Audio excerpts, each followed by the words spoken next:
Good morning. So today we do Greek civilization. We are focusing on Homer, who wrote the Iliad and the Odyssey. A couple years ago, I taught the great books.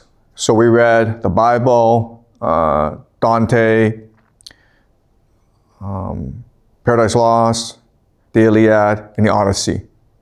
And believe it or not, the students' favorite book was the Iliad. And this was written maybe 3,000 years ago by this Greek man living in a different time, different culture. Even today, Chinese teenagers think he's wonderful. Okay? So Homer is, I believe, the big bang of Greek civilization. All right, so let us summarize where we are. Okay, let's review where we are, okay? So remember that in the beginning, you have this city emerge in a major trade route, and it occupies a major river. And over time, what will happen is that as the city expands, it will create colonies along the river. And this will create warfare among the city-states because they're trying to control trade. Okay? And this leads to what we call open, cooperative competition.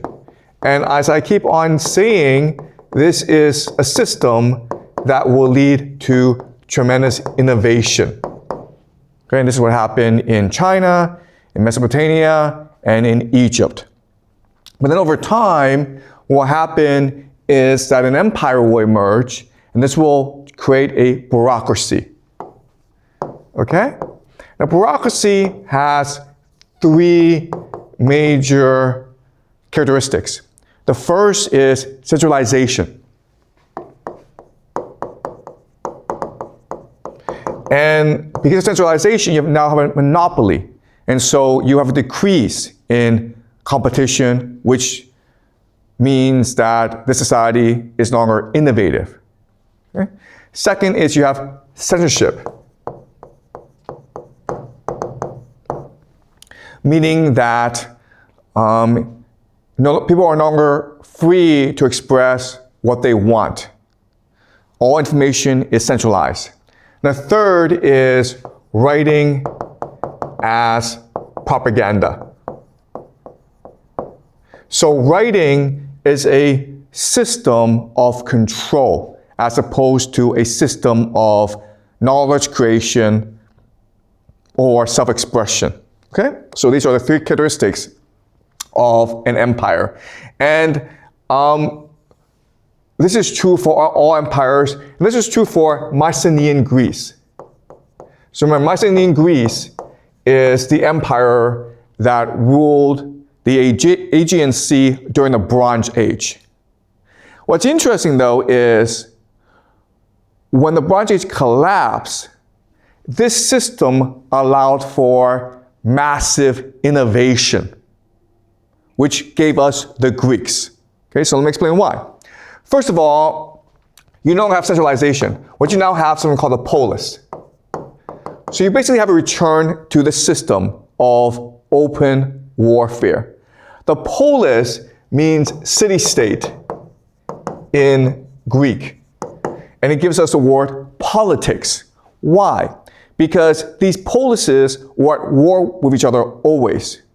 And because every citizen had to risk his life in a war, every citizen had the right to speak. Okay? So before every decision was made, all the citizens could debate. And so as a citizen, you were required to speak in front of others. And as a result, you, even though you could be a farmer, you had to educate yourself. You had to gain knowledge. You had to learn the art of speaking, what we call rhetoric. And this allowed for massive education and innovation in Greece. The polis, because everyone had to learn, they had to change the writing system from one of propaganda to one of knowledge seeking. So they changed the writing system. So during the Mycenaean age, the writing system is called linear B. And linear B is a hard system to learn, but that's the point. They want the writing system to be hard to learn because then only the elite can learn it. And that's what differentiates the elite from the people, right? But now that everyone has to learn, you need a more efficient writing system. And so they created a new system called the alphabet, which is the same system we use today because it's so effective, okay? So let me explain what the alphabet is.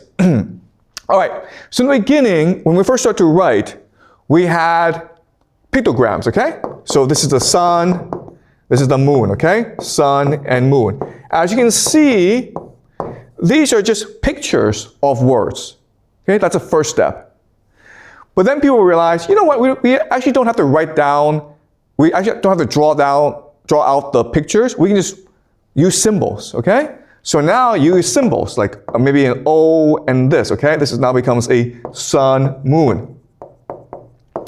And then people realize, you know what? There are actually a lot of words we cannot draw out. But if we make the symbol representing a sound as opposed to an idea, that'd be a lot more efficient, right? And so now you can create new words. This is the word now for monsoon. Because all you're doing is you're adding two sounds together, okay? And this is what I call a syllabary, okay? And so linear B was a syllabary. And the Chinese system is what I call an ideogram. Ideogram, okay? So it's not representing sounds, it's representing ideas, all right? And then people realize, you know what? For it to be most efficient, to be most flexible, to be most versatile, we can just have the symbol represent a part of a sound. Okay, so rather than a complete sound, just a part of a sound. So now this becomes M, this becomes S. Okay, and so you now get the word sum. And this is where we get alphabet from. What the Greeks did was they added vowels to the system. Okay, and this is the most efficient writing system in the world. It's really easy to learn, as you know, from English class, as opposed to Chinese, which is very hard to learn. Okay, so now you have the alphabet, which increases literacy and learning throughout the Greek world. For entertainment, what they did was they invited bards, poets, to come and give recitals, to talk about the legends of the past. And this gave rise to the most famous poet of that time named Homer. And we will discuss Homer today, okay? And so in a centralized system, Homer could not have arisen because Homer would have been a propagandist. But now in this decentralized system, where everyone is looking for entertainment, for knowledge, Homer can arise.